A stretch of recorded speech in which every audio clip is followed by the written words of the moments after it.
Hey guys, I hope you're all doing really well on this lovely Saturday afternoon or Saturday evening or whenever you're actually watching this video. Today I kind of lost my marbles, so I thought I would decide to pick the worst ever weapon in Call of Duty Zombies, which is the Springfield, and see what round I can get with it. And well, it's not a fun challenge, as you can see in this gameplay here. Now, this challenge has been attempted by many of the big zombie YouTubers, and to be quite honest with you, there wasn't many high rounds with this weapon. The average was between, let's say, round 5 and round 10, because this weapon is really bad, and you have to be extremely good at zombies to even get anywhere near close to get to a high round of this weapon. You have to have a lot of patience and dedication. And to be completely honest with you, to use a Springfield with patience, dedication, and to use it well, takes another level of crazy headedness. Now, according to the Call of Duty Zombies wiki, and I quote, this weapon shares a very familiar statistics to the Kar 98K and the Arazaka, being the American variant of the weapons. However, it has the weakest damage of the three, and its iron sights are inaccurate due to a coding error. This causes the weapon to shoot a bit to the right of the iron sight. As you can see in this gameplay, my accuracy is pretty bad. It is easily the weakest weapon in all of Call of Duty World at War. However, on the bright side, it has the fastest reload speed of the three, as well as the highest penetration value. I've actually just realised I've not actually explained what this weapon challenge even is. So basically, I just need to purchase a Springfield for 200 points, and that is the only weapon I can use for the rest of the game. I can't use any of my starting weapons, no grenades, no nothing. It's just the Springfield all the way.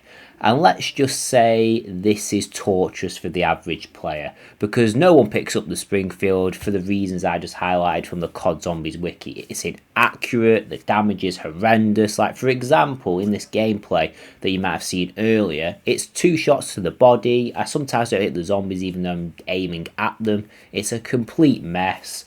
So I do not recommend this challenge to anybody, but I'm going through it anyway for your guys' entertainment. So when I was doing this challenge, I was playing for about 20 minutes. Now, 20 minutes doesn't seem like a long time, and it isn't a long time. But when you're doing this challenge and using just the Springfield, it feels like the longest 20 minutes of your life. It felt like I was playing for about an hour. I'm not even exaggerating either. The weapon is just awful. It's slow, it's sluggish, and I'm being really nice to you here. I'm not going to put you guys through the pain and the torture that I went through while playing this. And I'm going to do that by just showing you the key highlights, as you can see in the gameplay in the background. Because some of these rounds go on for ages, and it's just me shooting into a horde of zombies over and over again until 1 or 2 of them die. And I have to rinse and repeat that over and over. In a way, I'm even more glad that this game didn't last any longer than 20 minutes, because in theory you could do this challenge for a very long time, as long as you've got the skills to train, which I apparently don't because I only survived for 20 minutes. But regardless of that, you'll be shooting into the train for hours if the zombies' health increases as much as it does in Call of Duty Zombies. So it's almost like a mixture of skill and torture at the same time to accomplish this challenge. So yeah, not very fun.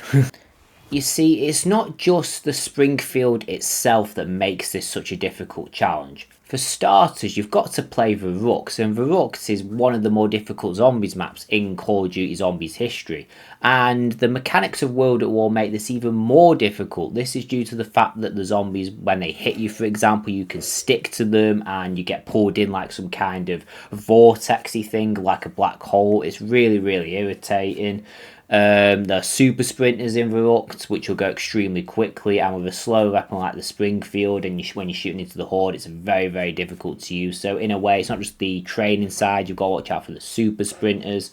And personally, I think as well, in order to make this challenge easier on yourself, maybe this is controversial, but you're actually better off not getting the perks, in my opinion. Now, I know perks help, and to be fair, I probably would have survived a bit longer if I got like Juggernaut, for example. But if I was to really dedicate myself and use this strategy that I was using and play a bit more skillfully, I would have got to a higher round than I did in this gameplay. This is simply Well, for starters, if you open certain doors, it messes up the training in the area that I want to be in, because the area that I'm training in, as you can see in the gameplay here, is all more open space compared to the rest of the map. There are other training strategies where you can get jug, but they're a lot more risky, and I feel like I'd die a lot faster. I mean, I got higher than some of the zombie YouTubers that attempted this. Like, I watched Crazy Rabbits run just before I was playing this map, and he only got to round 6 and he bought Juggernog. So it makes you wonder whether that perk really helps, because at the end of the day, if you get trapped unverrooked anywhere with a horde of zombies after you with the Springfield, is a perk going to make much of a difference? Probably not. Maybe double tap, but again, if I buy double tap, I have to open the doors and it messes up the strategy I want to use. You see, the thing is, if I was able to actually use the Juggernog side of the map, this challenge would be a lot easier, because unfortunately the Springfield is not on the Juggernog side. It's on the quick revive side, so you have to work with what you've got.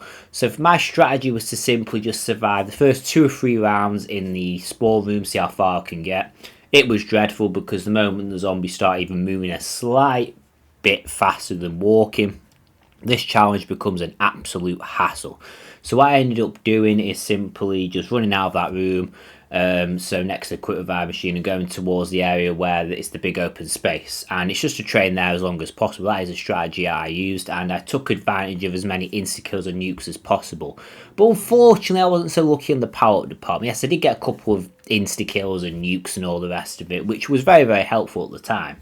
But I got a lot of double points and max ammos and stuff like that, and double points is useless because the ammo for the Springfield is 100 points, and max ammo, same thing, not very useful. Insta-kill nukes rarely spawned, which made this challenge a lot more difficult. Maybe they did spawn at a normal rate, but it just didn't feel like I was getting hardly any in the challenge.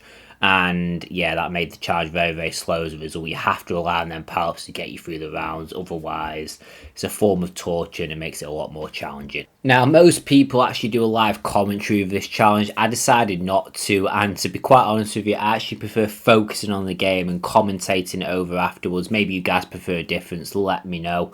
But it did allow me to focus a bit more. If I did a live commentary, I probably would have got distracted by what I was saying and what I was doing. I probably would have got to a lower round than this. And to be honest, I'm proud of what round I got to. So I ended up getting to round 8 in the end. Here's my death. And personally, I don't think this death was very fair. I got stuck on something, and the zombies just instantly swiped me. This is the problem with World of War. You can get stuck on things really easily, and the game is fairly glitchy. But you know what? I'm proud of round 8. I beat some of the zombie YouTubers and used one of the worst weapons of Call of Duty Zombies and did a pretty good job in my opinion. I know people have done better, a lot better, but you know what? I'm proud of what I achieved.